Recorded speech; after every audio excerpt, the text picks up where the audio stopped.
basket. He was 3 1/2. As a child, he played make-believe games, often with a carefully selected jersey. Once he told his father that someday he'd warm up before a band. How right he was. If you just look at the resume and take the names away, Tyler Hansbrough accomplished more at the University of North Carolina than any player ever. He's the leading scorer. He's the leading rebounder. He won more games. He's the leading free throw. I mean, go on and on and on. And when you say he won more games, he won big games. He won a national championship. He went to the Final Four the year before that. He went to the Final Eight the year before that. We first noticed his warrior-like intensity. Against Georgia Tech, his rookie year, he scored a career-high 40 points and broke the ACC freshman record. It would be his first of many. His first visit to Duke accentuated the fact that number 50 was special. Late in a close contest, he nailed a three-pointer, ensuring Carolina victory. It began a remarkable streak. Tyler Hansbrough never lost at Duke. Never. His freshman season left him a marked man.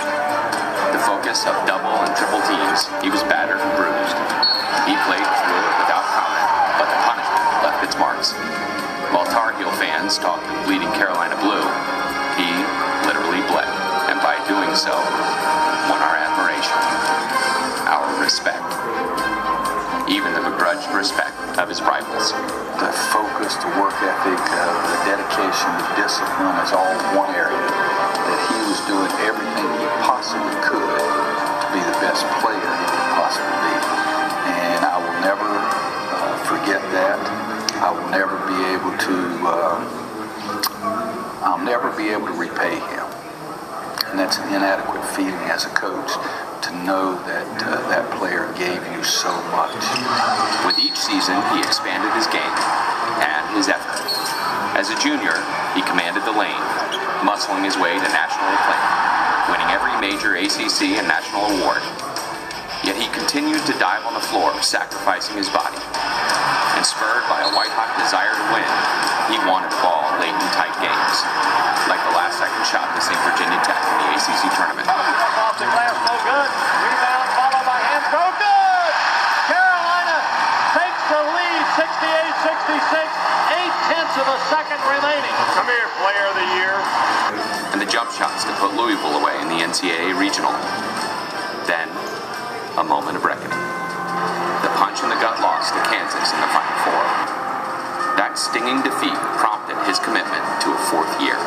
He wanted to honor a pledge he made to his grandfather. He wanted to savor one more year with friends. He wanted a degree from Carolina, and he wanted to go out as a national champion. By doing so, he became the first player of the year to remain in school in almost 20 years. Everything he did was good for college basketball because he stayed 4 years and said, or sent a message that it's okay to do that. You don't have to run to the NBA the first opportunity, and you can still be successful. You can realize dreams at this level. It can be part of your future. It's not just a bus stop to play college basketball. As good as he had been, he became even better. His game matured, and he unselfishly changed his role. He embodied the adage, "We, not me." His new role was never more evidenced than in a dramatic finish at Florida State. With his 55-game double-digit scoring streak in jeopardy, Tyler Hansbrough placed the game in the hands of another. His reaction demonstrated that winning came ahead of personal glory. While his teammates flourished, the records fell. On a winter night against Evansville, the kid from Poplar Bluff became Carolina's all-time leading scorer, and it came with the typical Tyler shot. The ball tossed from his hip, half hook, and shot club. It was a moment made even more special as it was acknowledged by the Tar Heel legend that held the mark for over 30 seasons. It's gonna be an honor to sit down and tell your kids that you play with a guy who was that type of player, who was that caliber of player in college basketball. And I think it really means a lot. He didn't go about it in any type of selfish way. He went about it within our team concept. I mean, it's huge. No matter the team and individual records, there was still work to be done. On senior day against Duke, with an ACC title on the line, the atmosphere saturated with an intoxicating mix of anxiety, anticipation, and sentimentality. It spilled over when Hansbrough came on the floor. exchanged hugs with his family, and then pumped his fist and in his own way spoke to his other family, Carolina. I'm ready to go to work. We know the rest of the story. A win over Duke, then 6 NCAA tournament triumphs that allowed him to realize his dream. Winning his last game, and with it, a national championship. With the title in hand, his reaction was priceless. Made special for us as we watched the stern focus of a warrior melt into the unbridled enthusiasm of a little boy. When it's imperative we won the national championship in Detroit, I can honestly say that that's the happiest, most satisfied look. And as I say this, I wish the camera could see the cold chills.